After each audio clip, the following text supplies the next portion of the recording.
Boost ignition and liftoff. All systems are go. Welcome to the Lesbo and the Bean universe. Lesbo and the Bean. LATB, Lat B, where mixed martial arts and the UFC get silly. Big silly. Buckle up and move your tray tables to their upright position.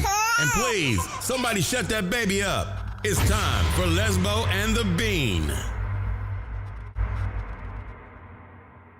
Welcome back, episode 180, the division that almost was. How have you been, Lesbo, since we last got off of that pay-per-view the morning after Plan B in full effect over the weekend? I've been down a road of cults. I've been reading things about Nexium.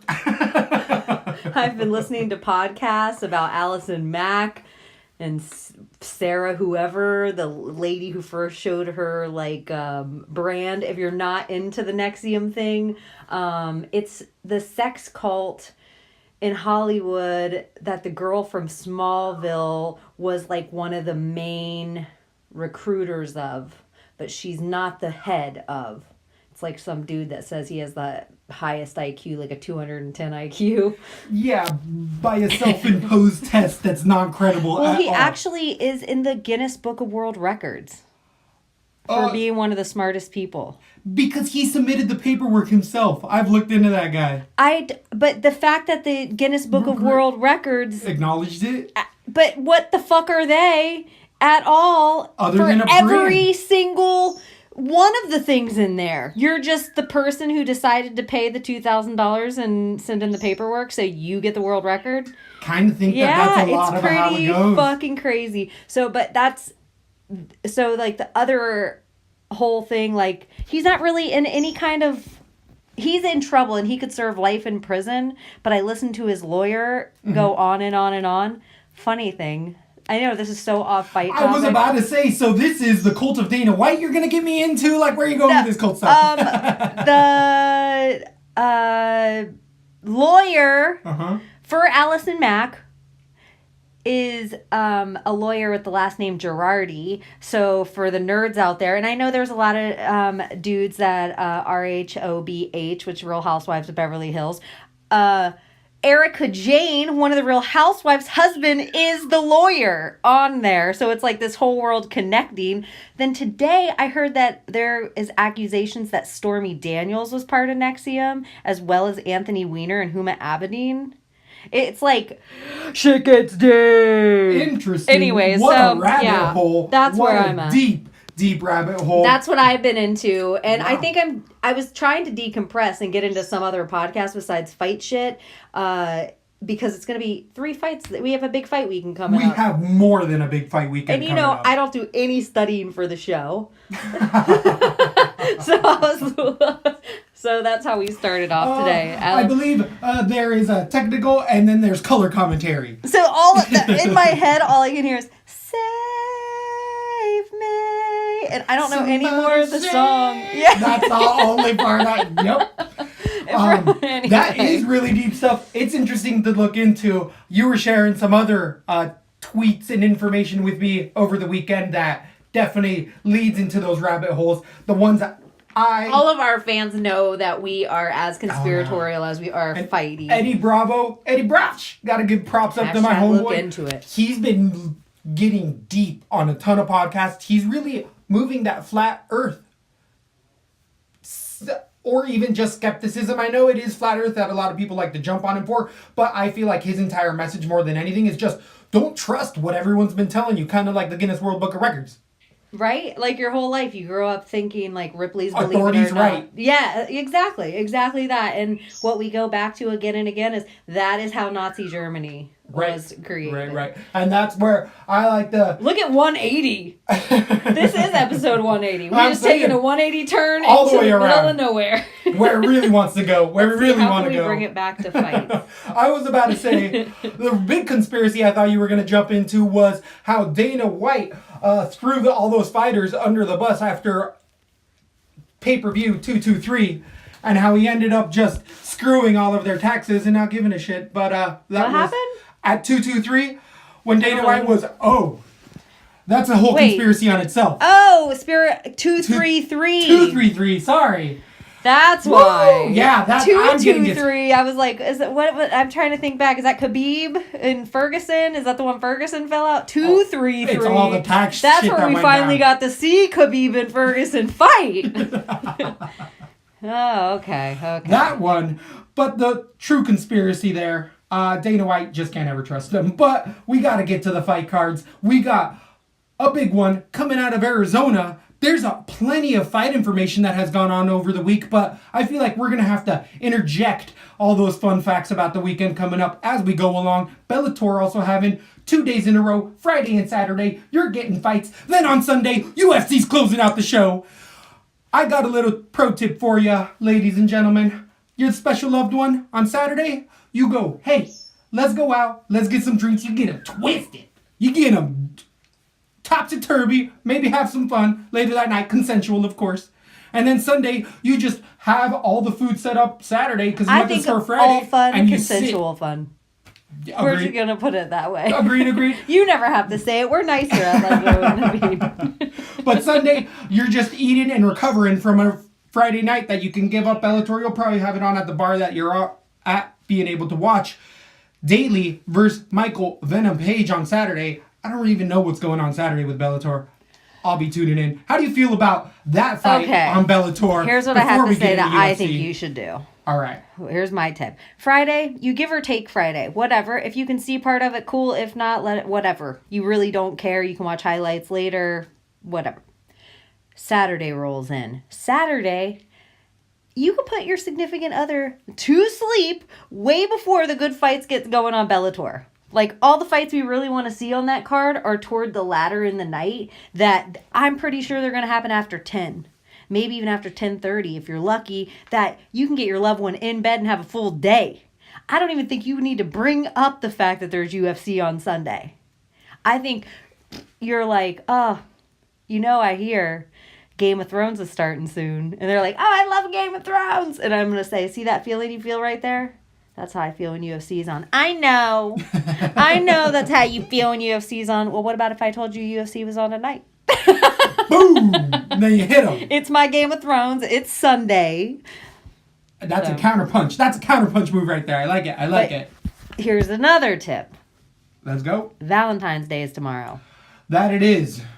Go get something tonight. Or make sure you have a good Valentine's Day, even if you're not a Valentine's Day person. Because it will all matter later in the week. It's like a trust bank. That's what you would call, that's a good that's call. What you would call it over there. You're adding something into the trust bank, some coin. Yeah. It's something that might pay off later on down the road. Don't pressure it too much. Because Sunday fight cards are a hard sell. They are a hard sell. It is when most people have time to themselves, but that's where I'm saying you incapacitate them. You make them not want to leave the house. You go, your head's aching. Here's some Advil. Let's just chill out. Maybe both. Boom. You could take them out, get them drunk, but still be home to watch Michael Venom Paige. I like where you're going. Why not both? A little Why mix of not both? But again, we're going to have the first ever ESPN 1 on ESPN 12 card bout with a headliner and the heavyweights. This is better than the pay-per-view by far than we had last weekend. Even though we had a lot of fun last weekend, we made our money here at Latby, having all sorts of ridiculous picks. This one is much more betting advantageous, I feel like. This one's definitely somewhere where you're going to be able to make some money, real money. There's already some free bets rolling around out there. If you ain't following, at Zol tonight, at Weekneck, baby. You know where to get us. You know I'll be putting up that NXIVM shit. Nexium cult shit. If you want to follow me at Weekneck, baby. It'll be snuck in there. Always at Lesbo and the Bean. So also that Instagram's blowing up. Been getting some good feedback. See, I'm indoctrinated. I've listened to too much. That's how they get you. I've listened to too much. Yeah, what were you saying? I was just saying we were getting a bit of love from the series that's been going out at Instagram. We've been having a little bit of love out there. Thank you, everyone who's commented. Sending some likes out there. Little we appreciate submission it. series. We see it.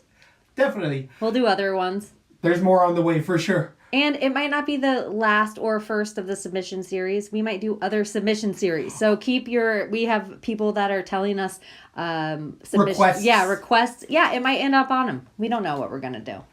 There is many avenues to go, so there's always time. Always time. But again, we're going to Arizona, where the headliner, Cain Velasquez, actually went to college there, but we'll eventually get there. We're going to end up starting off the night at 115 pounds.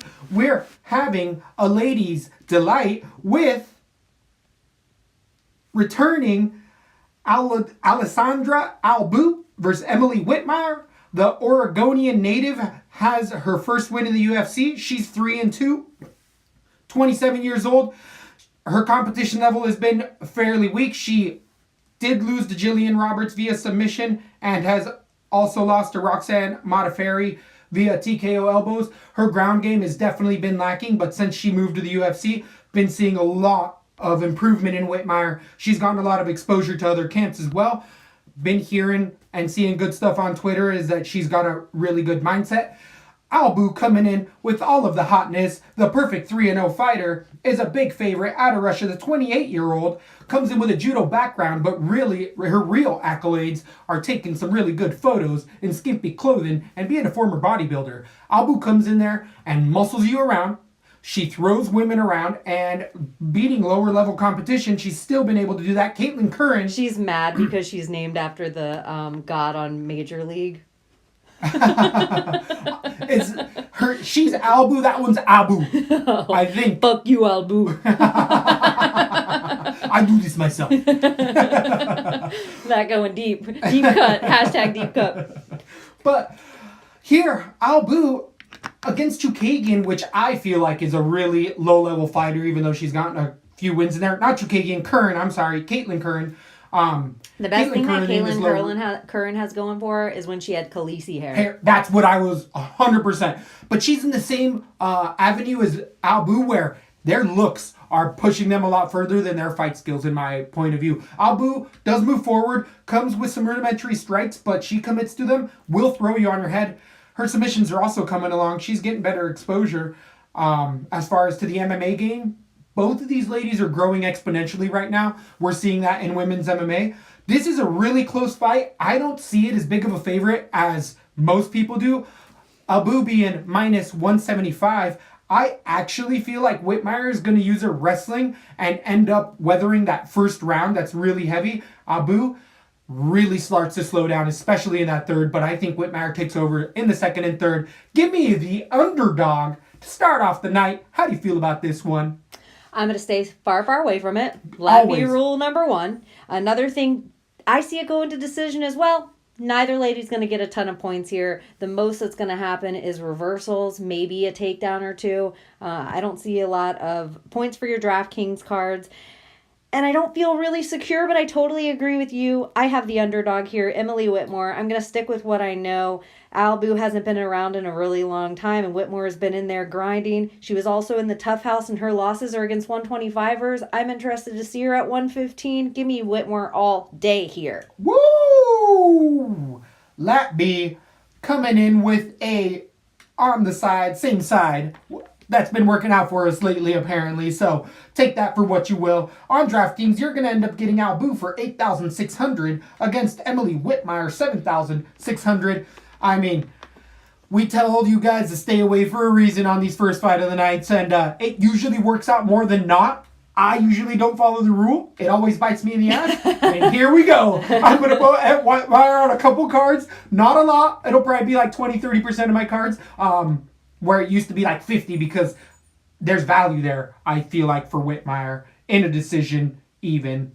But definitely there's breaking the rules. There's many other fights on tonight that we're going to have spots to make money. So you're going to be able to make your cards easily this week if you follow Lat B. Moving on to the 135-pounders, we have returning Luke Saunders versus Renan Barao, the former champion at 135 pounds. Renan Barao, one of the longest. I mean, we know his accomplishments coming out of Novo União. Jose Aldo is definitely on a trajectory of turning upward. We've seen Barao consistently looked worse and worse. His gas tanks always looked worse and more suspect. His chin worse. Him being more hesitant on his punches. Renan Barão is a ghost of himself. He was amazing in Bohemian Rhapsody. Yeah. He did get an Oscar nomination for a reason. Looked awesome as Freddie Mercury. I liked him better as Nosferatu myself. Both. The guy's not. I think what we're saying here is Burrell, it's time to go to Hollywood. He has depth. Yeah. He can really play a lot of roles. But Renan Barão, definitely a ghost or a shell of his former self. And I thought maybe Etwell was really low caliber. We saw Etwell really get worked over. And remember what we said with Etwell when he lost? Whoa, maybe Renan Barão's more shot than we ever thought. Because Etwell came in short notice on a week to Brazil and won that fight. Against Against one of Burrell. the favorites, yeah. I'm just saying, Burrell on a 3-fight losing streak. Also in there to Kelleher, which we were at. Witnessed that fight. Big money we had on that. And that was playing against Renan Barão. The thing is here, that Luke Saunders being 12-3, this guy is also some of the lower fight IQ, has multiple times not been able to take a punch, and has been winning his fights. He's fought 4 or 5 times, 5 times in the UFC, lost 3 of those, 1-2. Submission over Maximo Blanco, and he beat Patrick Williams, who a lot of people had as the worst fighter in the UFC for a long time. Hanyaya just heel hooked him. Silk Hamthath knocked him out. And I believe Alcantara, there was a couple other iffy things, but what we see consistently with this wrestler in Luke Saunders is serviceable striking. His head movement isn't that great. He'll eat a lot of punches. He'll exit straight back on the line at times, especially once he starts to tire. And that later second round, I do feel like Luke Saunders has the cardio advantage here. But neither of these guys will blow you out of the water at this point in time with their cardio. The harder puncher is Burrell, but the more looping puncher is also Burrell. This is such an ugly fight for so many reasons. Luke Saunders will go for a takedown but leave his neck in and get guillotined as well. On the ground, Luke Saunders is exposed many a time, so Burrell has those type of submissions. The way to beat Burrell right now is to win him in a decision. Striking, Luke Saunders can do that, but his chin also gets clipped every single fight he's in. This is a stay away all day. I don't see how this is such a big favorite. I just can't bet on Burrell anymore. I'm going to bet against Luke Saunders in his next fight, but I got Saunders in a decision here. Stay away from this. Huge favorite. I don't see how. Who do you have in this fight? I agree with you everywhere. I really like Luke Saunders here as well. Or I like Luke Saunders to get the decision as well, to agree. And I agree with you that you stay away. I don't see either guy drawing a lot of points. Burrell, he's hard to get out of there, maybe for his own good at this point. Or maybe it's that a lot of the guys he's going against, I don't know, does he get hurt? Does his cardio wear down? Does he just stop throwing? All of it. What in the fuck happens to Burrell in there? Sometimes he looks really good that first minute or two, and then I just don't understand. And so is he getting knocked out and then just staying in the octagon, but just being out of there a little bit? I don't really understand him at this point. Luke Saunders is a guy, he freaking goes out like a madman, swinging. He always looks killer. It's almost like he punches himself out, or his adrenaline spikes too high as he's walking in. He just burns out in the fight. Yep. I'm going to pick Saunders here to eke out the decision. It could go either way. Saunders could get submitted, which is I can see something that could happen. And if I'm Burrell's coaches, I tell Burrell to just stick with my jiu-jitsu and submit Saunders, but I just don't see that happening either.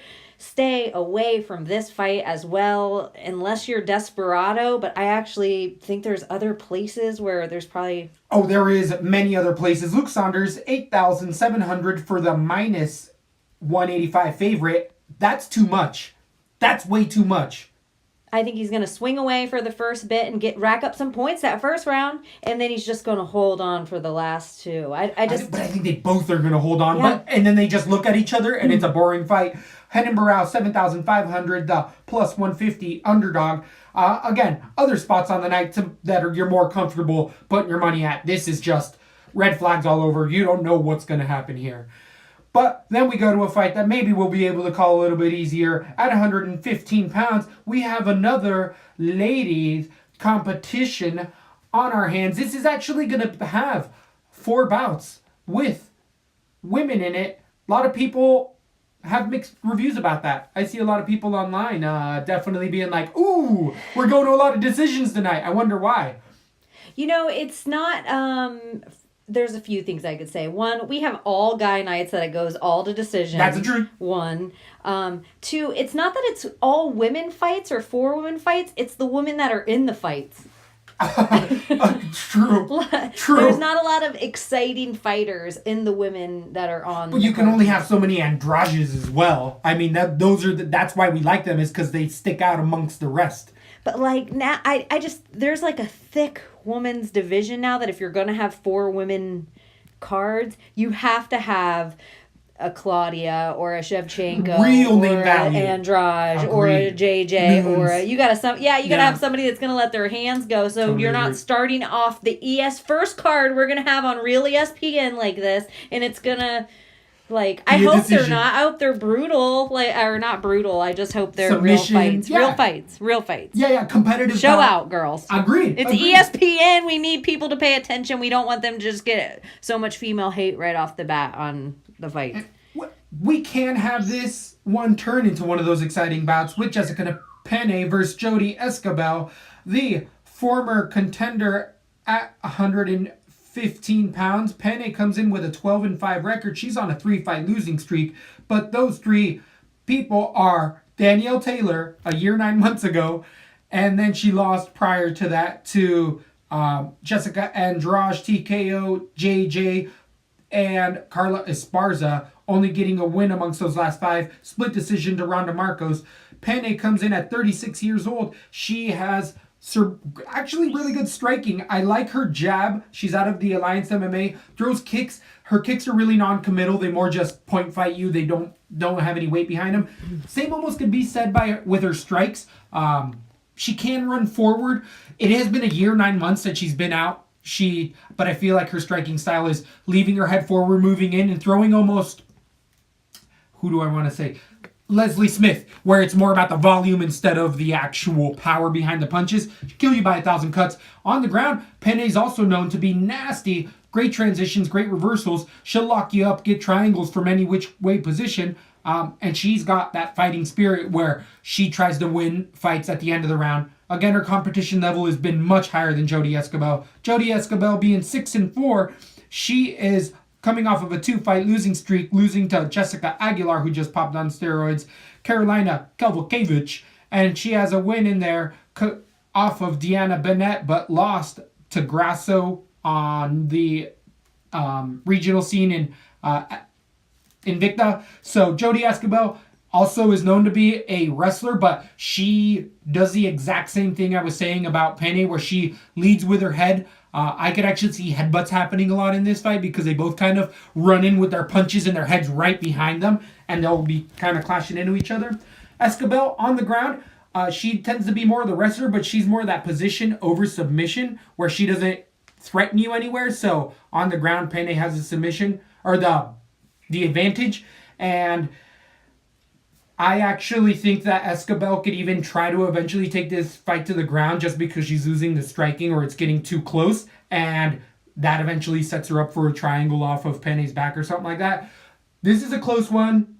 I think I think she's back, and all of a sudden she's going to get a couple wins, but I also think that Esquibel is really low quality fighter who might not be UFC caliber. So take that for what it's worth. Give me Penne submission round number 3. Who do you have in this fight?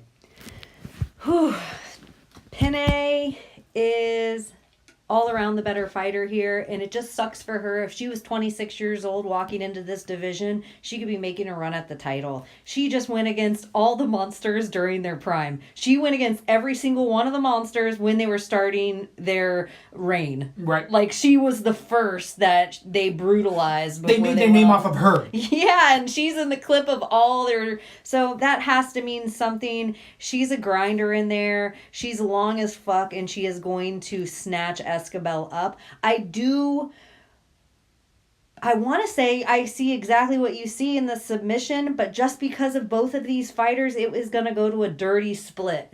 I could even see this going to a shitty draw. I like the Penne submission, but I also think, like, put a dollar on the draw. It's weird. I think both these fighters have a weird tendency. Penne is 36 years old coming into here, even though she does have the more experience.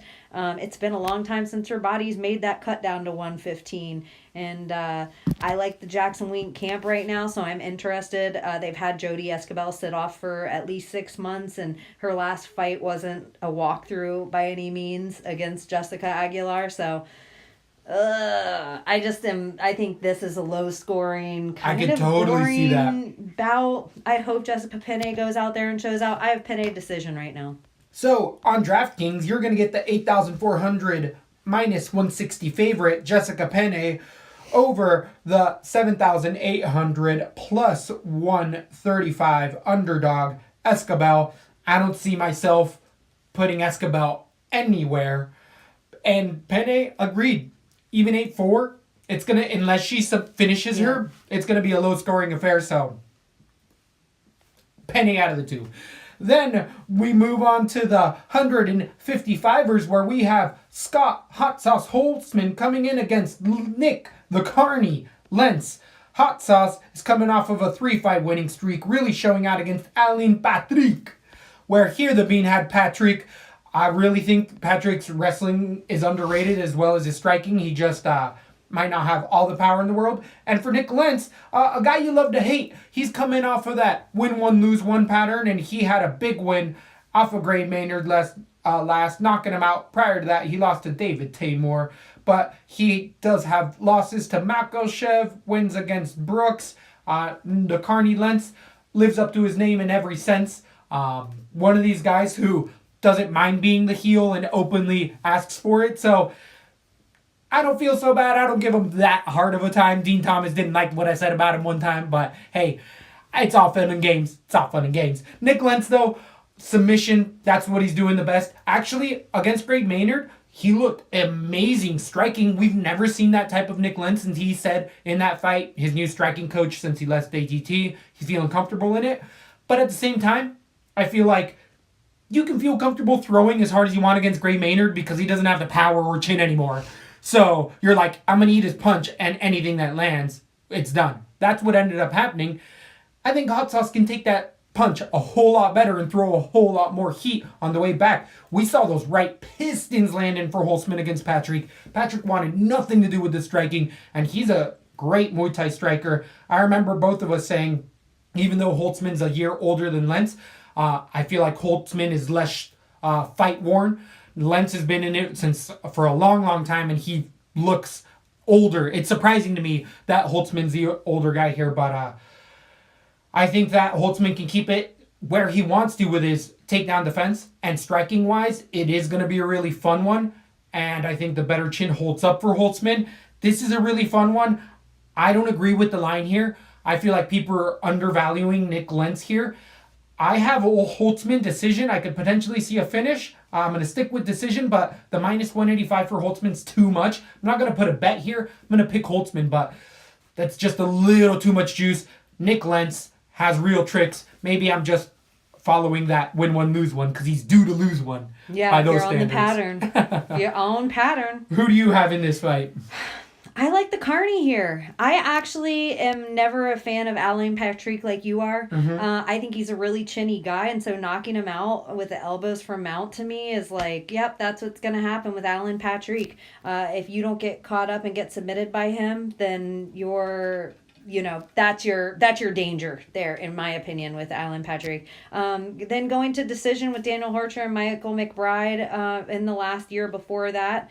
Okay. I think Nick Lentz goes out to wow you. I think his hands are getting sharp. I think he's putting his combinations together well, and he's super dangerous on the ground, just like you're saying. So I think if you're trained enough to know how dangerous he is on the ground, and that's the place you want to avoid, and he's matching you in your striking, you're in a really dangerous place for him. I think both guys have great chins here. I think both guys are grinders. I think this is going to be one for the ages. This might be an FON fight of the night. Yep. I got Lentz decision. I think he ekes it out.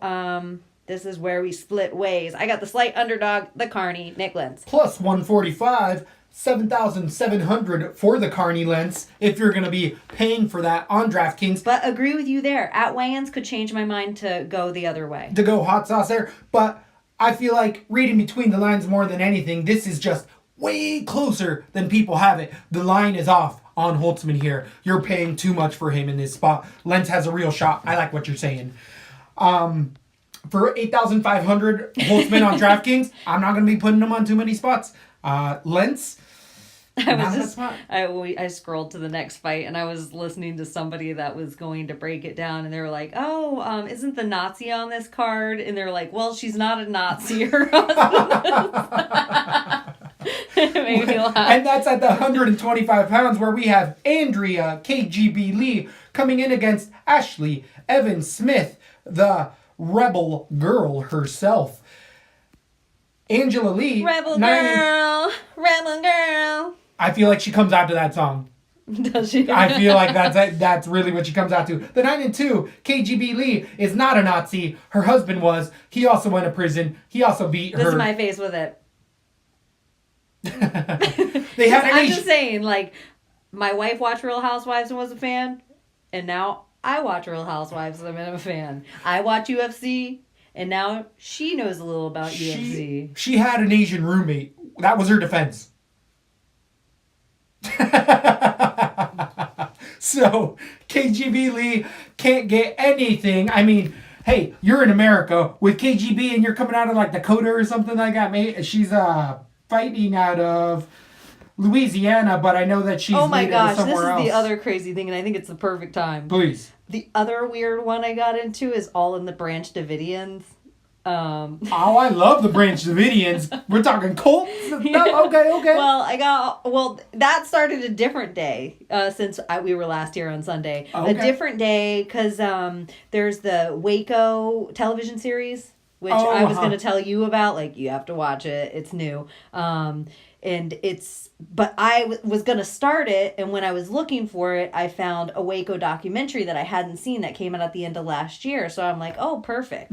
So then I watched all the Waco documentary, which made me get into the Branch Davidians, and looked at the whole Branch Davidians thing. And then I ended up on a podcast called Let's Talk About Sect. And so it's like SECT. Interesting. I didn't even start it because then I saw the Nexium thing. That's how I ended up there. Woo. Somebody save me. Angela Lee, you need some saving. I got you, girl. I got you. I know you single. I know you single now. I know he's in jail. And Angela Lee's, like, from all the stories and interviews and everything I've heard, she's brainwashed. The type of girl that would kind of be with a dude like that is the same type of girl that they hunt for with a cult, like a good looking but insecure woman. Like that is like a dream, like Joanne combination, little combination. So KGB Lee comes in as a striker. Joanne Calderwood. No, not Joe. Joe's a good woman. That's the kind you marry. You marry Joanne Calderwood, and she raises your kids and makes you a good potato soup. She's a little insecure, just throwing that out there. KGB 9-2 likes to make her striking her best attribute in there. Has good takedown defense on the ground, more than serviceable.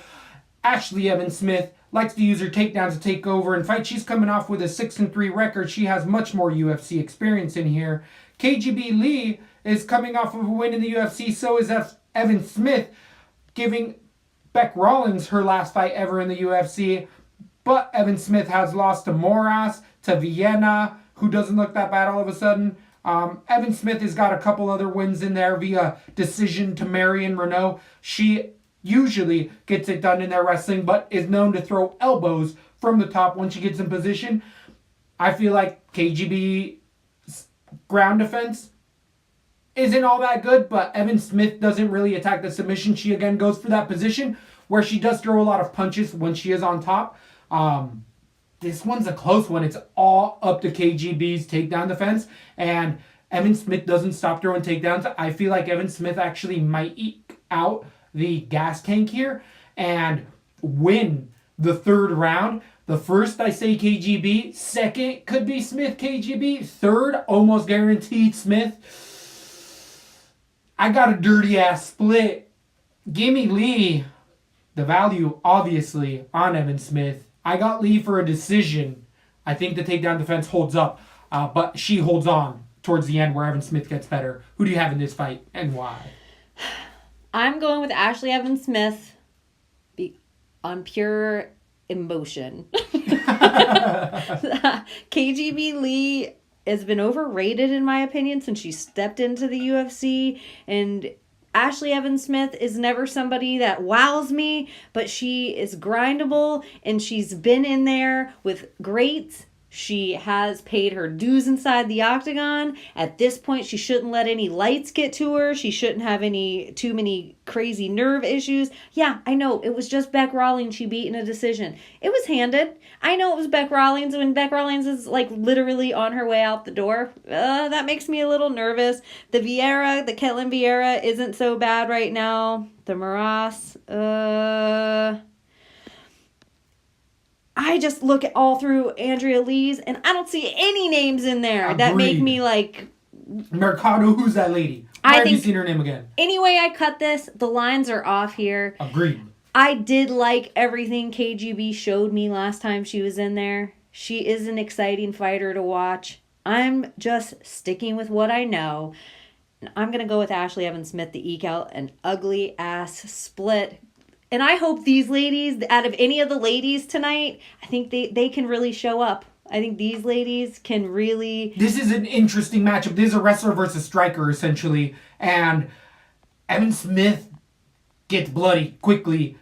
This, I agree what you're saying 100%. The line is off. -2-1 over Smith. I even think their rankings crazy. Are off. I almost feel like their rankings, if you're a hardcore fan, there's no way... KGB Lee's ranked over Ashlee EvansSmith. I agree with nobody of a fight in there where Smith has beat Marion Renault. And Ashlee EvansSmith was fighting something at 135, everyone. She wasn't fighting down at 115, which isn't that where we found KGB? Isn't KGB coming up, Ashlee EvansSmith walking down? Or is Ashlee or KGB? I think EvansSmith might have been at 35 as well. She might have been. No, I could be wrong. Ashlee EvansSmith has been at 135, 100%. Lee might be there. Might have been there as well. I could be wrong. I'm almost positive she was never was up or there. went up. Or she was always at one. She came in at 125. That could be it as well. I'm not 100% on that. Give me Ashlee EvansSmith, especially for those odds. Agreed for those odds. It's an underdog. That's a low scoring fight though as well. Dog or pass. I totally agree as well. And Andrea Lee for 8,900, the -200 favorite, way too much. I mean, she does have 97 point average in her only fight ever on DraftKings, but that was against a nobody. EvansSmith, much better, much more serviceable. 7,300 for the underdog there. I agree with what you're saying. I think it's low scoring regardless, even if it's a fun one. So for that, I'm going to stay away on DraftKings. But if there's a bet to be made, it's only on Smith. Moving on to the 135-pounders, we have returning Manny Bermudez coming in against Benito Lopez. Both of these guys had some Contender Series fights. The O's gotta go with the perfect 13-0 Bermudez against Benito's perfect 9-0. Out of both fighters, did we get to watch Bermudez in Orlando? Was that his debut? I could be wrong there, but I feel like he submitted Morales in Orlando when he was losing a fight, even to Davy Grant. He got a triangle choke. I could be wrong there. 6 months ago, though, we had Bermudez win via Davy Grant via submission. Triangle choke. The triangle Bermudez. Fight night 134? Was that us? No, that's way too long ago. Bermudez, you could be on the wrong Bermudez because there's a Dennis the Menace. No, Manny Bermudez versus Davy Grant? Yep, that was his last fight. And then the one before that is where I feel like we saw him 11 months ago. Fight night 1. Albert Morales, triangle choke. 34, Shogun versus Smith. No way. That can't be right. 11 months ago? Yeah. Wow. Okay, maybe we didn't see Hamburg, Germany. Yeah. So we didn't see Bermudez Either way, what I watched, his striking is still not the best. Bermudez. Oh wait, I didn't look up Albert Morales though. I looked up Davy Grant. Oh no, Bermudez. It was Manny Bermudez. No, I looked up Manny Bermudez versus Davy Grant. Oh, okay. Not versus Albert Morales, so I'll look up that. Oh, okay. But Bermudez, he definitely has to go to the ground to really get most of his work done there. He's really crafty, long on the ground, throws up those legs, keeps a really high guard, will trap you really well with a lot of hooks from his underguard, but he can take a beating standing, and if he can't get the fight to the ground... Emmett versus Smith, that was us, UFC on Fox. All right, I'm not crazy. We saw I'm not crazy. Albert Morales, though, is no longer I was like, UFC. you never forget fights, so we had to have seen him. So we watched it live. But what I do remember about that Morales fight was that Morales was winning that fight, and Morales is no longer in the UFC. Morales is that anti-wrestler, or uses wrestling in reverse to keep it striking, but has low fight IQ. Bermudez going to the ground, getting him to the ground, finally won that. Bermudez is getting better. But here, this is a play where good fight IQ will be able to do what you need to do here. And Benito is way better striker. Throws a lot of crafty stuff. This is a guy 9-0 coming out of the California scene. Team Alpha Male. We got a bunch of Alpha Male reps in this night. He also is coming off of a win to Morales via decision. That was much more one-sided. So they have that common opponent. But again, Morales looked way better out of this fight against... Bermudez other than Benito, but Benito showed a lot of holes. Gas tank, really, out of that, after that, midway through that second round, Benito, because he throws a lot of spinning stuff, goes out the window. He relies on his chin a lot, which isn't good, but against Bermudez, I don't think he has to worry about that as much. Bermudez, how I said he's long, Benito matches him in that exact same, they have the same body style. They're Slenderman-ish, where they have little torsos, long limbs. Benito on the ground. They're Tim Mean. Yeah, exactly, but even smaller. Benito Lopez, though, on the ground is super crafty as well. I had Bermudez winning a submission earlier, but the more I'm looking and the more, even now I'm breaking it down, I feel like the only way Bermudez wins this is if he gets a flash submission. It's essentially a puncher's chance or a submissioner's chance, where Benito Lopez should be able to dictate where it is, but Benito Lopez has also showed questionable fight IQ in there. So the line's off here. I'm switching to the underdog. I got Benito Lopez in a decision. Give me the big underdog. I think the alpha male can keep it where he wants to, and that's striking. And as long as he doesn't get guillotined or jumped into a triangle, he wins this fight. Give me a dirty split. I got Lopez. Who do you have in this fight? I got Bermudez submission round 2. I see what you're saying. I just usually experience would dictate the amount of experience, but Benito Lopez doesn't have that experience for me. I can't even say I'm going to stick with what I know with him because they do have a fight in common. Albert Morales. Yeah. Benito Lopez didn't really handle that fight. It was a decision. It was 2 rounds out of 3 that he won. I just like Manny Bermudez. I think he can just train on getting his hands and feet better. He doesn't have to worry anymore about his ground game. And I just think because of that, we see him get better and better every time in there. I think the lines are off. I do agree with you there, even though I have him winning by a submission before round 2 is over. I like it, and actually, I had Manny Bermudez submission round number 2 before I switched on air to Lopez. So, we could have been perfect on there, but hey, the O's gotta go. Somebody's has gotta go. And I don't think you're wrong. I don't know if the line's as off on here as it is on DraftKings, I think Benito Lopez, you could sneak in on a few cards. So, minus 240 for Manny Bermudez, 9,100 on DraftKings against Benito Lopez is plus 185, 7,100 on DraftKings. I'm gonna actually put both of these guys on because again, I feel like the higher ceiling as far as DraftKings wise is Bermudez with that submission. I do have Benito, where a striker, Benito Lopez could knock this guy out. He has that flash, but that gas tank was scary. They're both 24. They both can be completely different people in these short amount of times. That's how young they are. This is a profile fight, whatever way you look at it. You know what made me feel more comfortable? It's so funny.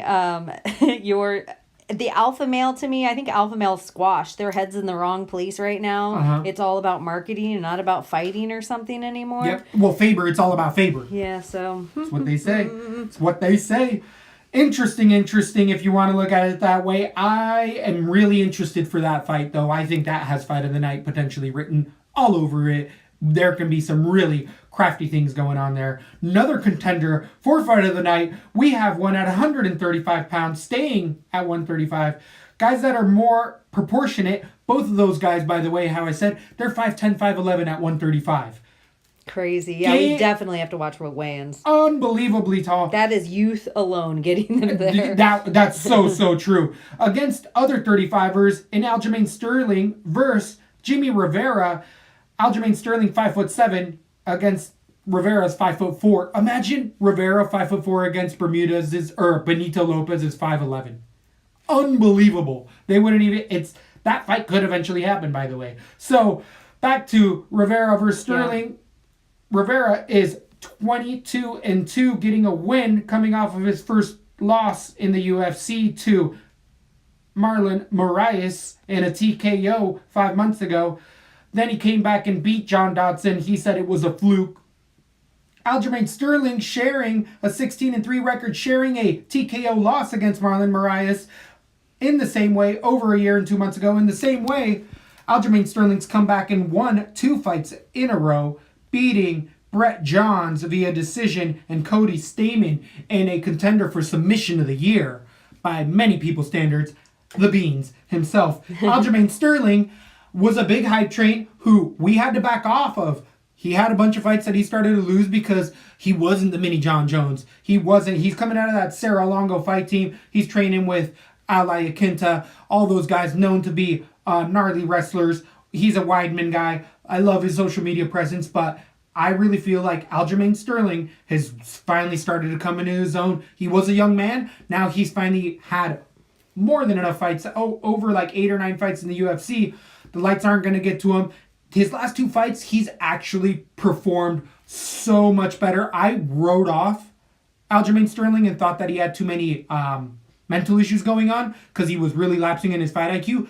His last 2 fights, that went away. He has done everything right. That knockout might have been one of the best things he did because he has recognized like, whoa, I need to really step it up. Whatever he's doing in there, it's working. Jimmie Rivera coming off of his win to John Dodson. That was a really close contested bout. John Dodson does that to everyone. They just kind of struck in there. Jimmie Rivera always gets a little hurt in his fights. Has really good striking as well. Is usually the wrestler in there, but against the D1, Aljamain Sterling, and on the ground, I think Sterling's really showed that he's super crafty and feeling way more comfortable down there. So I feel like this stays striking, and I'll say Aldo is even a little more accomplished striking. Where it could get a little tricky is that pace and that gas tank for Aljamain Sterling. It has worn more out of the two, so they could be in for a split decision, close one. But I'm going to lean with Aljamain Sterling with the underdog here. Get another one on there. I told you there was going to be money to be made. Maybe you don't follow me all night. Maybe you do. But I'm going to be making some money. Who do you have on this fight and why? Jimmie Rivera hasn't looked that great to me of late. John Dodson hasn't looked that great to me of late. Marlon Moraes has looked like a slayer. So he has that, like, you can wash that off both. And then all the decisions that he has against Alameda, Faber was on his way out, was almost 3 years ago at this point. And you can't even count those 3 years ago. We can't even include that in it. So what Jimmie Rivera is doing, in my opinion, as far as his UFC skills as an MMA artist are concerned, is he's plateauing. Aljamain's still on the uptick. The question is if where Aljamain's at on the uptick is greater than the plateau of Jimmie Rivera. That's like what I keep going back and forth with. I think it is. After he pulled off out grappling Cody Stamann, which that was a nerve-wracking fight to I me. had Stamen in that. I think Stamen on the ground, I might pick him against Jimmie Rivera right now. So him going in and handling that fight is a huge deal to me. Another one that I'm going to shout out for, Brett Johns is on the uptick. He's somebody that he's going to be an underdog for his next 1 or 2 fights, and then he's going to make he's going to be like a Cowboy Cerrone. He's always going to put an exciting fight in there. He might never get as high as Cowboy where he ever gets to go for a title, but he'll sit around the middle of guys. Exciting guy to watch right now, who I also may pick over Jimmie Rivera right now. So when I look at the other, you take the Marlon Moraes out of there, and then he's had the Renan Burrell fight. He wins by decision handedly. We've said it about Burrell. And then the Mendez fight, I don't even remember that. But the amount he's fighting as well compared to Rivera is a big deal to me. That makes me think, does Jimmie Rivera get hurt in his fights? Is Jimmie Rivera fighting hurt now? Because I think Aljo is young and he's hungry, and I do think he's going to make a run at this. I think that the odds are way off here. I think you pick Sterling decision. I think he's going to lay down the points. I'm going to have him on a lot of my DraftKings cards. Wow, Lesbo coming in with another big underdog. I can't believe he's the underdog, honestly. I honestly agree with that as well. The younger man, they're both 29 years old, but I would agree. Rivera looks is much old in more there to herder. me. He does. The same way you were talking about Lentz Lentz and earlier, Holtzman. I thought Jimmie Rivera was like 33 to 36 years old. I would agree with that. I was surprised looking down at his age just now. So, if you're following here at Zoltanite, at Weakneck Baby, at Lesbo and the Bean, you're going to get a free pick out. I already put it on. Aljamain Sterling at Lesbo and the Bean also retweeted that for a reason. It's pretty That's unreal. at Lesbo and the Bean on Instagram too, and I try to even what we've been doing is putting out our cards all circled, and we've been putting them out early enough so you can get your DraftKings cards played off both of our cards. That's tons of free advice, people. We make money every week. We end up in the positive. I don't know how many other bet people that are charging you for that, and if you're not a bettor, then, maybe we're your only friends that are watching fights with you. Thank you for that. Thank you. Thank you We for love that. being your only friends. But Jimmie Rivera on DraftKings as the big favorite, minus 160, 8,300 on DraftKings against Aljamain Sterling's 7,900 for the plus 130 underdog. Believe we had him around that value, maybe plus 125 when I put out that free bet. There's going to be a couple more throughout the night, so be sure you're liking and subscribing. There's definitely still money to be made on this fight night. Regardless of what way you cut it, Jimmie Rivera, in my opinion, is not going to do to Aljamain what we saw Marlon Moraes do. Marlon Moraes is in the next tier right now, and I even think Marlon Moraes versus Aljamain Sterling right now is a different fight. He caught him. He caught him clean. It would knock out anyone, and when people get caught clean, I'm like, you can't judge a whole career based on that. Totally. That's what Moraes is doing to everyone. That's Agreed. what he's doing. Agreed. And that opens up the first main card on ESPN. Wow, that's a gift. I thought the first main card was Aljamain versus Rivera. That is a really that's the good profile. prelim Yeah, profile fight. That's the profile. I believe it's the ESPN Plus headliner, where this one's going to be on ESPN Standard. This goes into every household that has a little bit of cable, I guess. ESPN, pretty easy to get onto. Also, UFC signing with Sky Sports, the ESPN of the UK. They've never had that for a year. They're trying it out. Have you heard about this? Hashtag try it out. No, Try I it haven't. out. That's exciting. Just talk about them Cody feeds. Sky Sports 1. Just saying. I'm excited for all of our UK fans. Definitely, and they should be as and well. we have fans in Africa. Woo! Maybe out of Djibouti, Nigeria. I think we have 1 out of Nigeria and 2 fans out of South Africa. The Nigerian Nightmare peeps throwing it up there. They know Djibouti's a place. So the main card opens up with Andre Touchy Fili versus Myles Jury at 145 pounds. This is a fun one. Myles already been in here for a long time, 17-3, had a bit of a layoff, has come back 6 months ago, lost to Chad Mendes via ground and pound. Against 18-6 Andre Fili's, he's coming off of a loss as well to Michael Johnson in a split decision. Fili has beat Bermudez as of late. He's also beat Artem the Goat Lobov, losing to Qatar in a decision. Myles Jury, he beat Rick Glenn and also beat De La Torre. That was a weird one, but has losses to Charles Oliveira over 3 years ago and Donald Cerrone. Jury always comes in with some good striking, on the ground, super long and crafty, great gas tank, good fight IQ. Jury's only flaw at all has been his chin, or just the way he wears punches. He gets a little bit tentative once his entries and his shots really start to get shut down.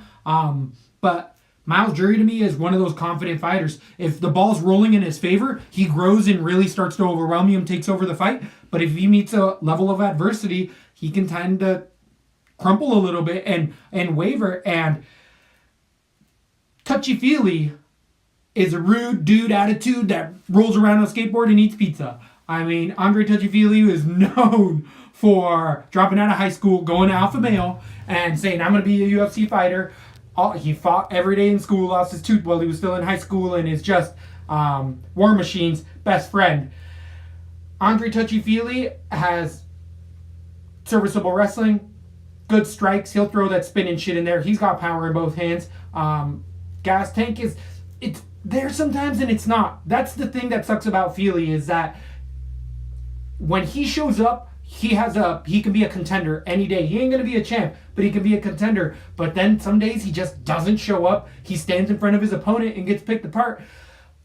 I don't know how I feel about that Michael Johnson loss he got in a split decision, because a lot of people are starting to fade Michael Johnson. And I still think they're both high-level contenders. I see Jury having trouble taking this to the ground eventually, because Fili has good enough takedown defense. And I feel like Fili might not be the better striker, but he'll more eat the punches to land. And I feel like that in maybe the second or third round comes around and gives Fili the round, maybe round 2 or 3 at the end of the rounds. I got this one being a close one.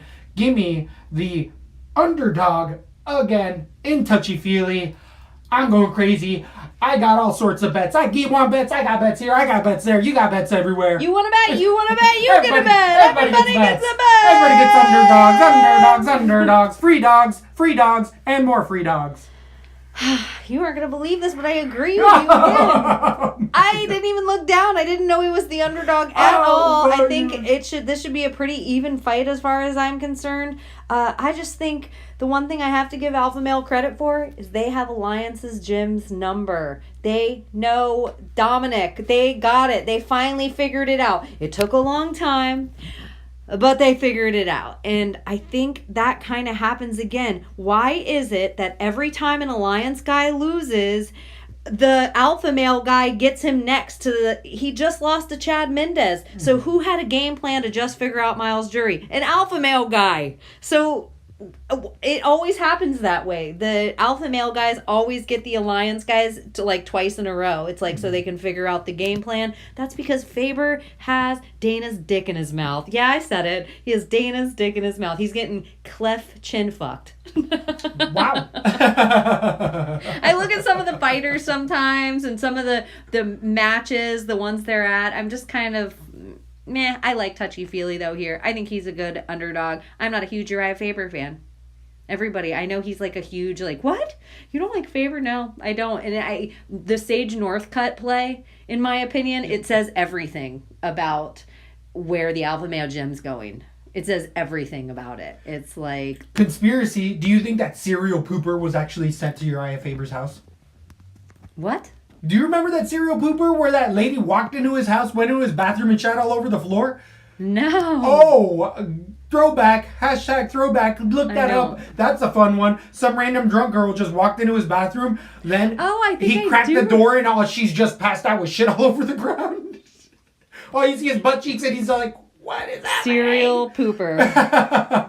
Look into it. So see, this is a conspiracy episode. Conspiracy cat. I'm just saying that could have been some Nexium shit. Somebody save me. I got someone to save you. Touchy-Feely. The man on a mission at 170 pounds. We have VanZant. Oh wait, how much is Touchy-Feely on DraftKings? He is 7,400 as the underdog against 8,800 on Jury. I'm going to be playing Fili, not Jury so much. the underdog plus 160, Touchy Fili. I like it. Me I like it like too. that. I'm going to be having a slice of pizza in honor of the touchy one himself. So we move on to the 170 pounders where... That's the time you Vincente picture your Luque, pizza coming? Right about then? Well, it's going to be before then. That's when I'm going to be putting it in my mouth. Yeah, dude. Radical. Touchy-feely. Might even get a bandana. Why pizza? Touchy-feely. Interesting. Subliminal Pizza news. messaging. Pizza news. Poor Touchy-Feely. So... He's the one who picked that as his name. But it's one of the best names of It's all a great time. name. One of the best that we've talked about. His many name should be times. Catchy-feely. Did you just Catchy-feely? His name should be... That was nope, I don't like that one. Don't they say you catch feelings for It's somebody? true. Catching feelings. It makes sense. Touchy-feely can't be messed with. I feel like that one's perfect. But we have maybe a nickname that could change a little bit with the silent assassin Vincente Luque versus Brian Barberena, the Bam Bam himself. This at 170 pounds. You know how we feel about Luque coming out of that armory team, training with Usman, known striker, nasty as shit on the ground, tons of power. Gas tank is really the only issue that he's ever had trouble with, but most of the time his big power and high strike output and strike accuracy tends to make up for that. Vincente Luque has his flaws, but it really tends to be in that third round. And Brian Barberena is the type of fighter to push you into that third round. There's a reason we like to make money on Brian Barberena. He's coming in with a 14-5 record coming off of a win over... Who was his last opponent here? It was Jake Ellenberger, which we all saw coming. But he has losses to Leon Edwards, who's a sneaky underdog. Beat Joe Proctor. He also lost in there to Colby Covington, which doesn't look so bad all of a sudden. Also, Barberena getting a win over Warley Alves. And in the same sense, that's kind of the same fight. I feel like, even though Luque is way better striker than Warley Alves, but that's the same venue that Barberena has to take, is weather those punches in that first round and second round for Luque, and then maybe in the third round, Barberena can take it over and he wins a dirty-ass split. But the 14-6-1 fighter, Vincente Luque, I mean, as I'm saying here, Barberena relies on that chin to really wear you out, bit of that Homer Simpson defense at times, and just pushes forward, gets you to just throw a lot of punches with not tons of power on him, where I feel like Luque has power everywhere. On the ground, if Barberena wants to get there, not only is it going to be hard once he gets there, he has a monster black belt all over him, underneath and around, so Barberena can just hope to stalemate, I believe, if he gets to the ground there. But I do side with the favorite here. I do think that it's a bit inflated, 4-1 favorite for Vincente Luque, but this is where I'm going with the chalk. Give me the big favorite here. I agree. Vincente Luque should win this pretty much everywhere. Who do you have? How do you have him winning? Via decision? No, I got a submission round number 2, and I think it starts actually via knockout. I feel like he hurts Barberena, and he knows if I blow my load on Barberena, this guy's going to get me out of here. So I feel like he hurts him, and then he jumps on a guillotine or a darce. Vincente Luque has some of the best darces in the game. We've seen him use them a lot, and he goes in from he'll come in from over the back of the shoulder when he's riding you on top. It's next level darce choke shit. Submission round number 2, Vincente Luque. I like Luque here. I too feel like the odds are off, but I just think Brian Barberena's wrestling's good enough to stay out of the danger zone of Vincente Luque's submission. I do think Vincente Luque is going to win the first 2 rounds, but something happens to Vincente when his cardio starts to wear. It's like his body gets super soft and he just looks like garbage. I think this could be a dirty split, and it could go either way. I have Luque eking it out, and part of it is because of how much I just like him as a fighter. The lines are way off here, in my opinion. This is a coin toss. Brian Barberena is always underrated, except for when he's fighting Jake Ellenberger. Other than that, he's an underdog in all of his other fights. True. And I think this is another one where I have Luque by decision, but I could see myself playing Barberena in a few places. I could see myself having Barberena. I could see him sweetening up a parlay a little bit and eking it out. If he softens up the body, Vicente Luque might give up. We've seen him do it in fights. If he blows his load. Brian Barberena is a guy that can take the load. Yep. He'll take it all over his face. Right on his face. And then he'll keep going. So. And then he'll land that money shot that'll eventually knock you out. I could switch. Luque's just looked, his last 2 fights has looked amazing to me. That's why I'm leaning toward him. Decision here. I could see Brian Barberena eking out the decision. Right now, Luque, I just think the lines are way off here. I totally agree. Vicente Luque, 9,400 on DraftKings against 6,800 on Barberena. And actually on DraftKings, I'm playing Barberena. I have a submission round number 2, Luque. I could also see this going to decision. I still have Luque being a 2-1 favorite here. 4-1 is just, again, I got the favorite, but it is super steep. Barberena has passed the victory. He doesn't not have a shot in there. He could use his wrestling to use Vincente's wear out his cardio and then totally win by an easy decision. Right. It's right. really or a dirty split. Or a dirty split. So I could see myself even having the big rough Barberena. one. There's some sneaky good fights on here, and this is one of them. This is one of them. I could see myself actually putting Barberena on 30%. I'm going to still put Luque on 50%, Barberena on 30%, and I'm going to leave 20% alone on this fight. But I do like this fight for the Luque finish or that underdog value on Barberena. It'll just allow you to do funky stuff on other cards on the night.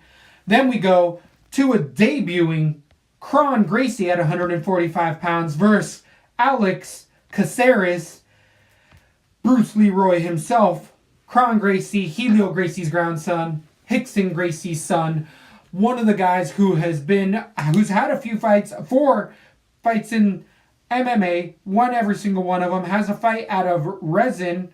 I believe all of his last 3 fights were out of resin. That's actually a promotion who gave him Kejuari. How long ago were they at resin? 2 years, 1 month ago. Been a little while. For the 30-year-old Kron Gracie, the jiu-jitsu ace is all sorts of credible. The Gracies say he's unreal. He's one of these guys that the old man and the dads and uncles...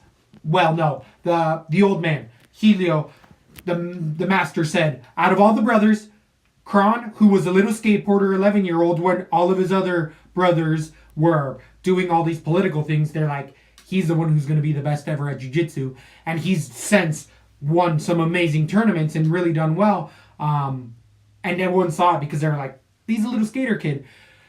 Well, he's lived in California for a long time, Kron Gracie, and some of the rumors I've heard about him of why he's taken some of his hiatuses is because he likes to party. He likes to party hard, like roll super hard, tons of Molly and things that are in that party scene. He hangs with Eddie, doesn't he? He does not hang with Eddie. Eddie knows of him. Oh, he wasn't on the Eddie Bravo's podcast talking about Flat Earth one time? Yeah, but I don't think they really roll together deep because Eddie Bravo has specifically had issues with the Gracies because Eddie Bravo is the first American to beat a Gracie. Yeah, I knew that. And they hated him for years. So, like, he knows them and they're cordial. In the jiu-jitsu scene, I feel like Kron was on his, like, a 5-hour podcast of his. Yeah, and they were chit-chatting and, like... But I don't think they hang out on their off time. They know of each other, but Eddie had to get through a lot of issues because the Gracies came at him hard, and he's like, these are rumors, but and it's also Gracie's hated that he was coming out with a new jiu-jitsu system because it's competing and he's charging for it. So there's a lot of back history to it. But Kron's really open-minded, likes UFOs, likes the ayahuasca, DMT, all that stuff. That's why he's definitely uses jiu-jitsu to get other avenues and stuff. But back to the fights. For sure. Just FYI, if you guys want to go to YouTube, it's Eddie Bravo Radio 85, a Flat Earth special with Eric Dubé and Kron Gracie. Ooh, I feel like I have heard, remember that. Awesome breathing techniques that you can learn from Kron Gracie and stuff, I feel like, even on that one. But, what we have I think they buried all of it, and the kids don't hold the angst that the parents do. And I think in a small jiu-jitsu community like Southern California, they are all friends and roll together and surf together, and do that. That's my romantic version of it. I'm totally making it up. I have no idea. So, Alex... Somebody said... No, I'm just kidding. It is deep. It is deep. But back to the 145-pound Alex Caceres. He's coming out of that Masvidal scene, completely other coast out of Miami. He was fighting on YouTube's back in the day. You can see him back there, really just being a competitor. He's one of these guys who also likes to get funky in there. Caceres is actually fights to the ability of his opponent, throws a lot of spinning shit in there. On the ground is serviceable, but you don't want to go on the ground at all with a Gracie. And Caceres can have some dog shit fight IQ, where he has lost multiple fights where they're like, why did you do that? You're way better than him here. And he's like, oh, well, because I wanted to test myself. Because it's about the competition to him, not about the wins or losses. Totally agree. But as far as betting-wise, that's someone you gotta be careful with, because he'll choose to placate his ego instead of the win, and that'll get him into trouble, because all you need to do is go to the ground once with Gracie, and he does have the credentials to finish you. Gracie, though, his actual credentials, he's fought Kei Jawari, who's 2 years ago, who was in the UFC, but out of it for a lot of reasons. Beat a couple other nobodies. That Kei Jawari fight is the most telling one you can see. Kei Jawari just stayed in the clinch, fought to take down as much as he could, but really gassed. Kei Jawari was a shell of himself. But Kron Gracie, he got the submission eventually, but the way he got the submission was he jumped to guard every single time. And remember that fight that I told you, as long as he doesn't jump to guard, he should win this fight? And then he jumped to guard and lost? Hanayaya, this exact same thing could potentially happen here, where Kron Gracie might not be able to get this to the ground. His striking as well, not good. I don't understand why people say he has good striking. He has power and he commits to it, but the reason I see Kron commits to his striking is because he's like, if I slip and fall or he knocks me down, come to the ground. I'll be fine. So he does throw power into his punches, but this is over 2 years ago as well. So it's not as crisp or as technical as Caceres is, and he has a way bigger advantage striking. As long as he can keep it there, he should win this fight. Just can't trust it at all. Give me the underdog here. I got Caceres in a decision. I'm not going to put a bet on this, and I don't recommend other people do because of that fight IQ, but I don't like what I see from Kron. I could end up picking him, but soon in the future, against really good wrestlers with really good grappling, this man's going to be exposed, and I don't think Gracie is UFC caliber. Who do you have in this fight? I just think in 2019, you cannot be a one-trick pony in the UFC. No matter what your trick is. You cannot Damian Maia. You cannot Hanayaya. You can't do it anymore. You just can't do it. And I don't think you can even do it against a guy like Bruce Leroy. Even though he is almost becoming more of a guy who misses a lot more than he hits. He is still a UFC caliber guy with shit tons of experience. He's a young dude that I also have to think there's something mentally that I'm hoping he works out. He's 30 years old. He should be getting into his prime. If we all know not to go to the ground with Damian Maia, or as long as Ronda doesn't grab my arm, I can win this fight. We're at a place that we all see it now, and so we all know this guy coming in. It's too good to be true. I'm going to use the Lesbo rule of sticking with what I know, and that's Bruce Leroy. And I got him winning by a decision. That scares me because I agree with you. Sometimes you go and you're like, what is he doing? Yep. What is he His doing? fights, you're like, why is he doing that? He has some tricks up his sleeve, and they're a lot bigger than Kron. He knows to stay off the ground. I think he can keep him at distance with his kicks and knees, and... Can he do it for 15 minutes? Time will tell. I believe the Gracies are great. I believe their legacy. I believe they have a system that anyone can look up now. It's not family secrets anymore. It's decades past that. And I think decades have all blended together, and there's other systems of jiu-jitsu and other things to learn, and people have mixed wrestling in with it, and Muay Thai and boxing and blah, blah, blah, blah, blah, blah, blah. We could go on forever. Come on, Alex Caceres. I'm going to put him on a few. Maybe just like 30% of my cards, but I'm going to put Kron nowhere. unbelievable here at Lappy. I mean, if you wanted favorites last week, or favorite fighters, you got them. If you want underdogs this week, you got them. This is another huge underdog at plus 260 for Caceres. I can't believe, I thought you were going to have Kron all day. There's a few of these that I'm like, even, I thought the Luque Barberina, like you weren't even going to even think it was close at all. There's like, I can't believe how much we agree on this card. Interesting. Like, I just thought all my underdogs, I'm like, ooh. They're real shots. I mean, these are real breakdowns of people that we both have over years of watching come up, and definitely, you pick it up. The more you watch it, you're learning a language, and it's definitely coming around. Kron Gracie, though, debuting, being against another debuter, makes sense when he's minus 350, but against a veteran like Caceres, regardless, just doesn't make sense. 9,300 on DraftKings for the debuter, against 6,900 for Caceres. Again, if you want somebody to put on there to load up everybody else you want, Caceres, but I told you, you're going to have leftover money this week. You're going to have a lot of it. Not having trouble making any lineup because I can find an underdog everywhere. Actually, it's hard not to have an underdog because I'm like, whoa, I can't pay up for this guy. I agree.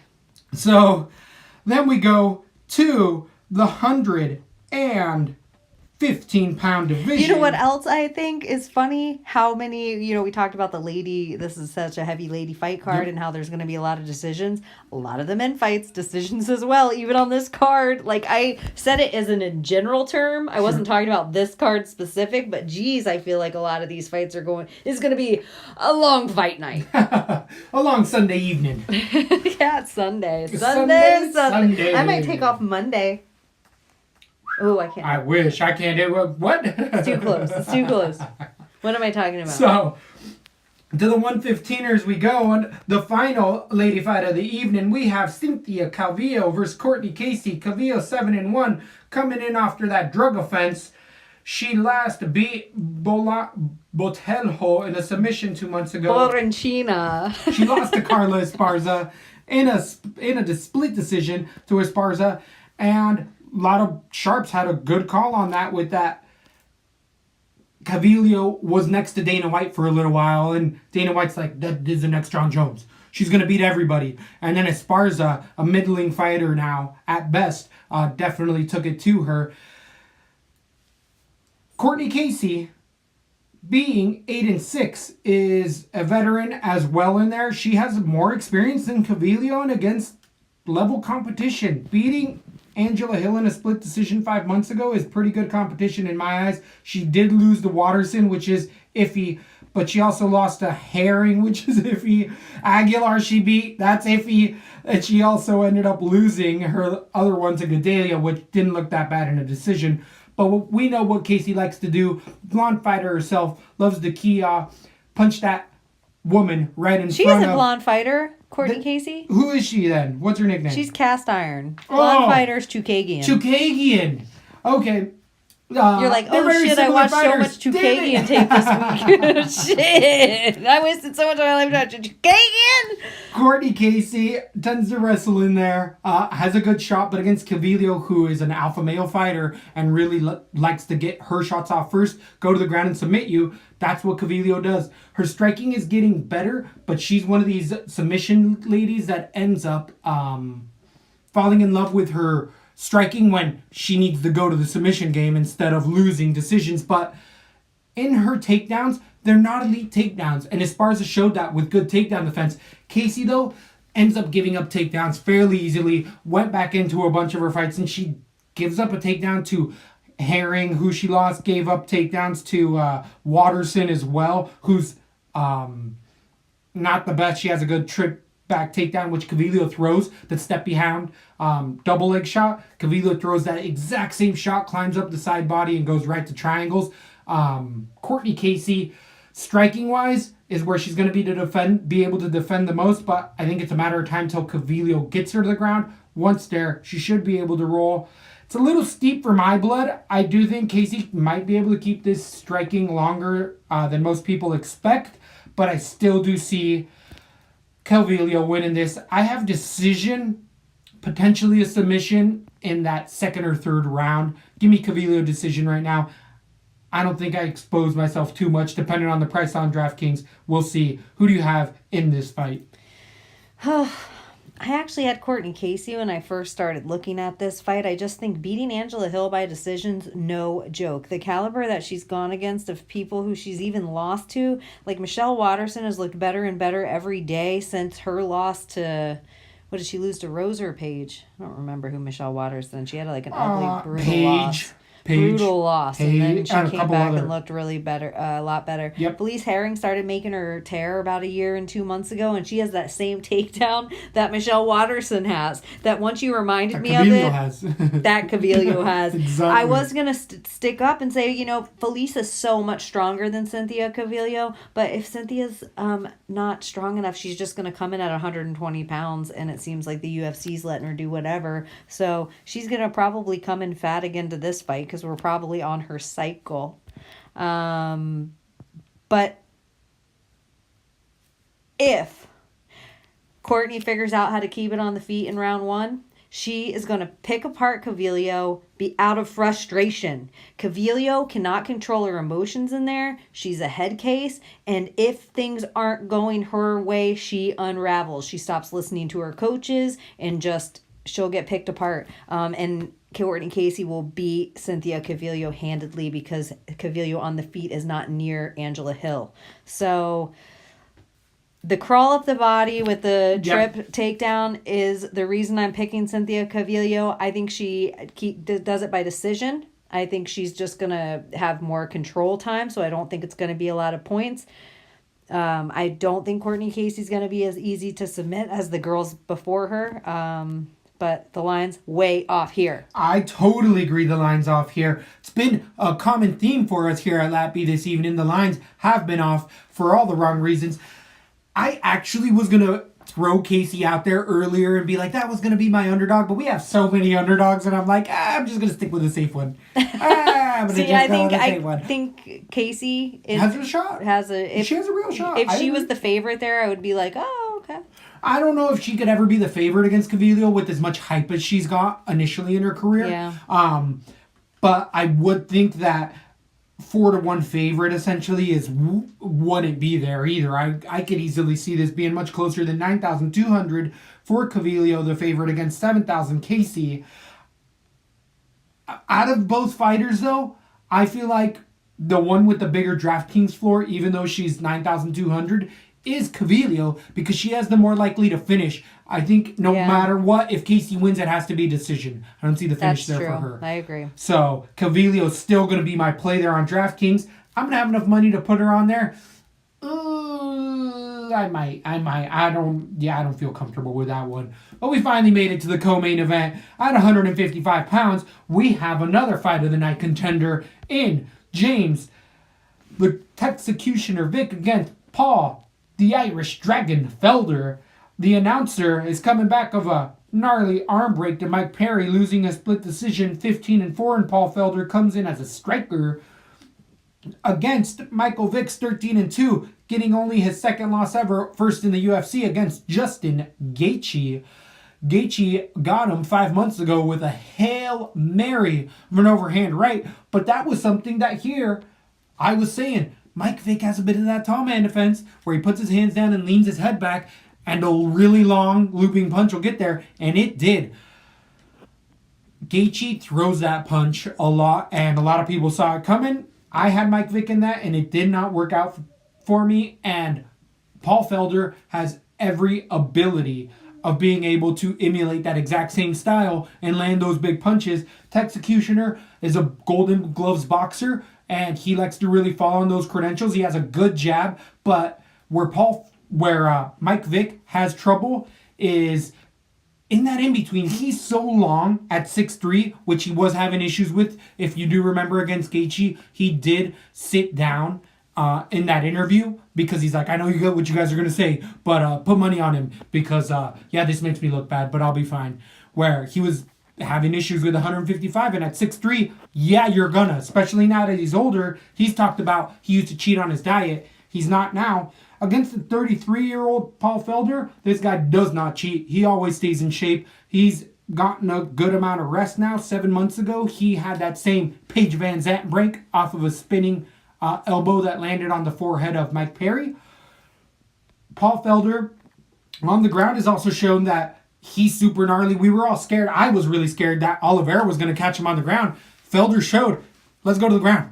I am worried, and that's where a lot of people have Vick winning this. I actually feel like as well, the options best for Vick to get this fight where he wants it is on the ground for that submission. And I, earlier in the week, had Vick decidedly winning this via submission round number 1 or 2 once he got him there. But I went back, watched the tape just because I'm like, I can't go off memory. Let's see.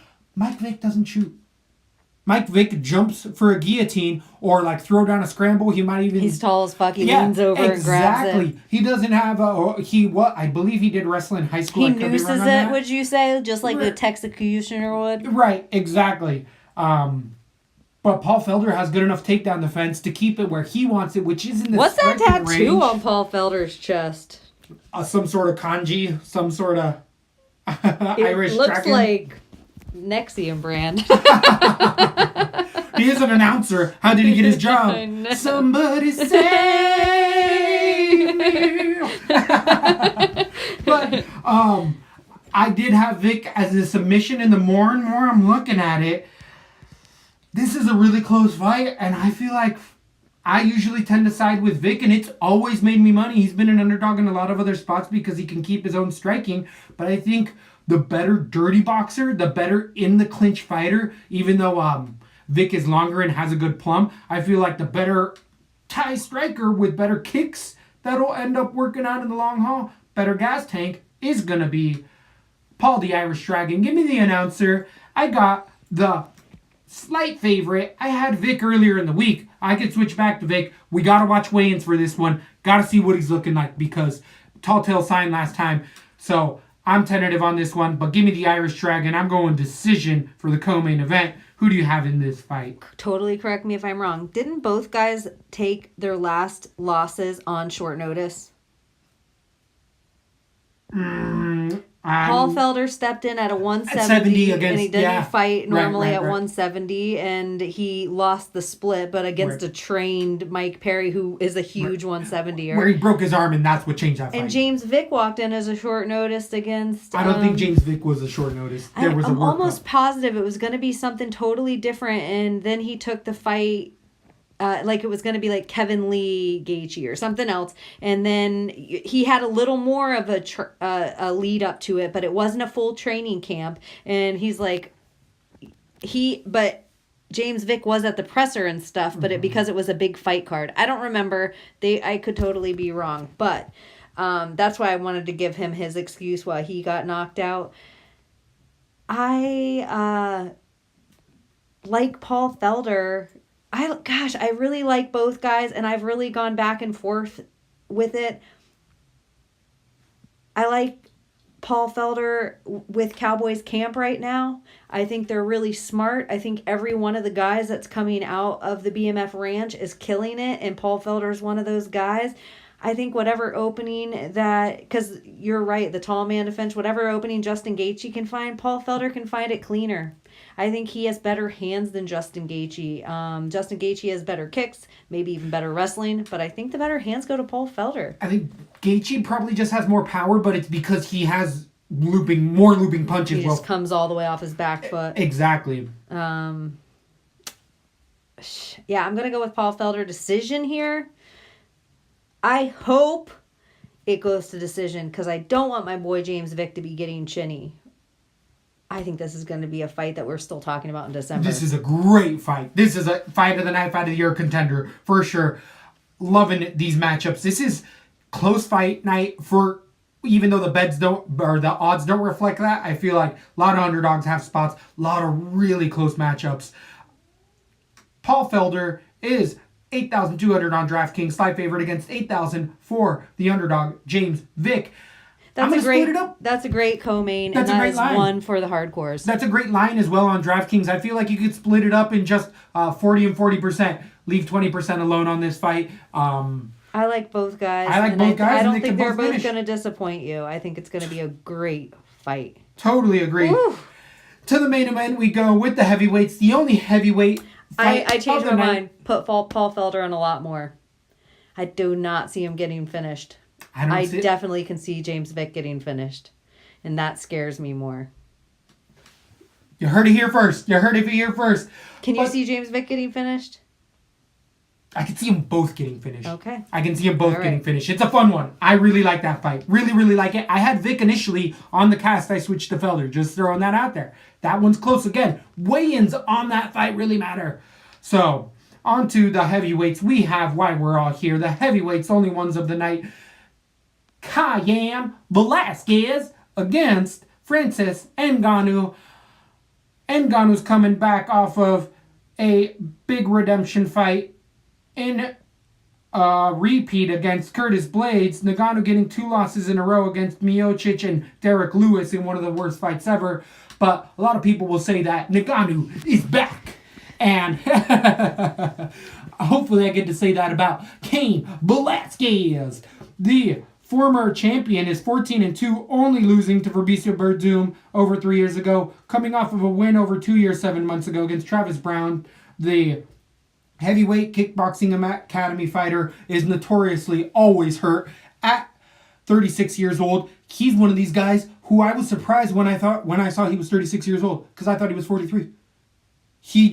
The hair completely gone, which not that means he just looks stiff to me in there. He looked like he's been a guy who's had multiple neck and back surgeries.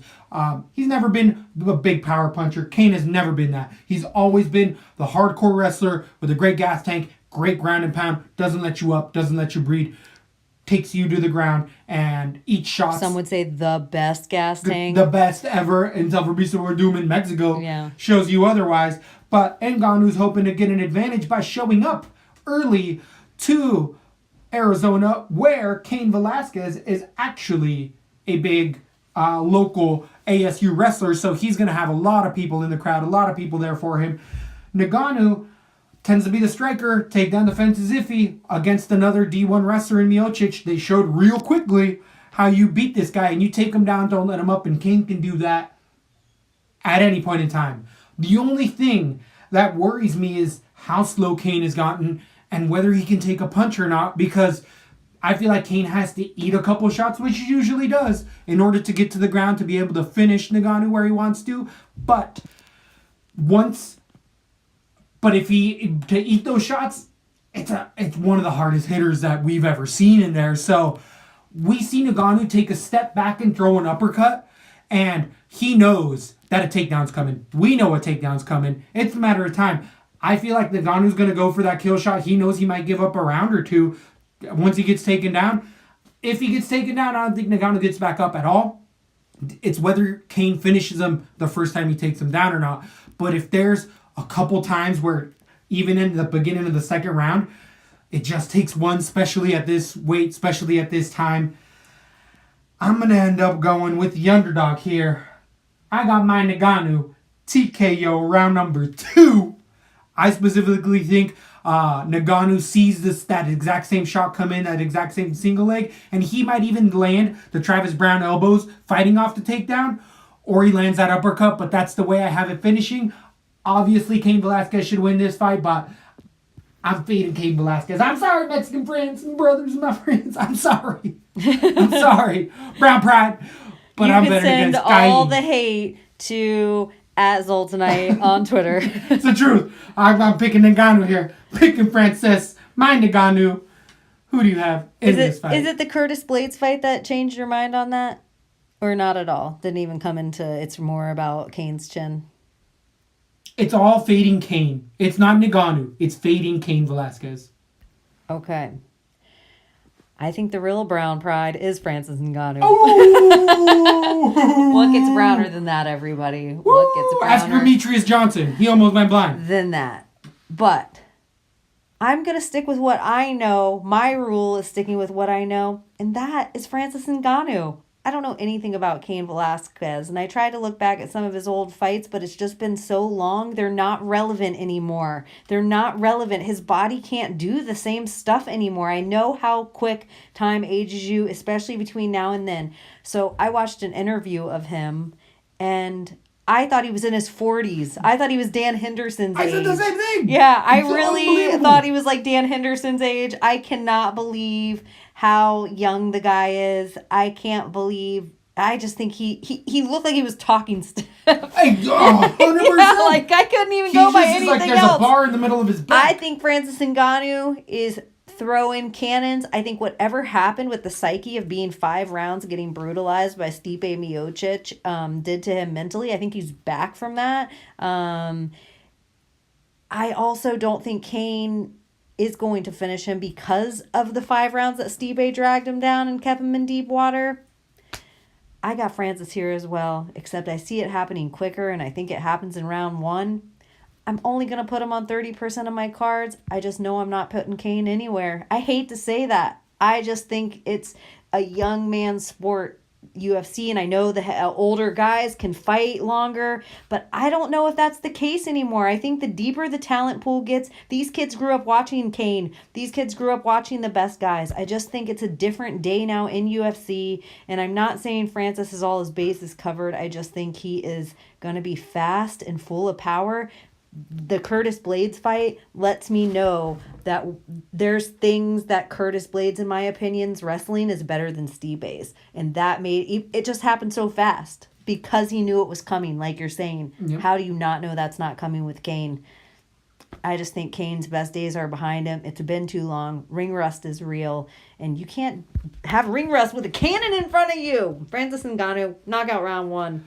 The Predator is getting the finish in there. 9,000 for the favorite, Cain Velasquez, against Francis Ngannou's 7,200. I'm going to be putting both of these guys. I think I can. I think I'm going to do like 30% Cain and probably 50 to 60% Francis Ngannou. This is a 5-rounder, so I almost... But it's not going to go 5. It ain't going to go 5 rounds. But how many times have we said that? We were like, the only thing that can happen is it goes 5 rounds. And Ngannou I don't think decision. you put both on anything. Mm-hmm. I don't. Yeah, I agree. One or the other. Yeah, one or the other. One or the other. Because Francis, if it don't go good within the first 10 minutes of that fight, it is over for him. Yep. Know that. 100%. And then Cain will just lay out points the whole time. That's where he could be like 150 points. Yes, it could just be. That's why I don't think you can't not have Cain. You always say if somebody's just. I agree with you. Put Cain on some cards the same 30 and 30. Because if Cain wants to rack up a shit ton of points the same way Stipe kind of did, Francis Ngannou's one of those guys that can be a punching bag for 5 rounds. He's 100%. proven it before. So I agree with you. Yep. I can't believe how many underdogs. I did not know it was going to be that kind of night. Unbelievable. If you end up getting any of those underdogs right, let us know what you think might be. Give us a comment. Where do you think we're crazy? Where aren't we? Where do you feel like people are off? Because the lines are everywhere. It's going to be a fun one on Sunday. Bellator has Paul Daly versus MVP. Who do you have in that? Quick breakdown. Allison Mack. Oh, wait. Yeah. I like Pokemon, so I'm going to go with MVP. I got Daly for the knockout. Oh, shit. Oh, wait. Paul Daly? Yeah, I don't know. I'm going to have to look into it. You're going to have to follow us everywhere. So, yeah, that's all I have to say. Thanks for listening once again. Thanks for listening to Lat B. For all things Lesbo and the Bean, head over to lesboandthebean.com or follow us on Instagram, Facebook, and Twitter.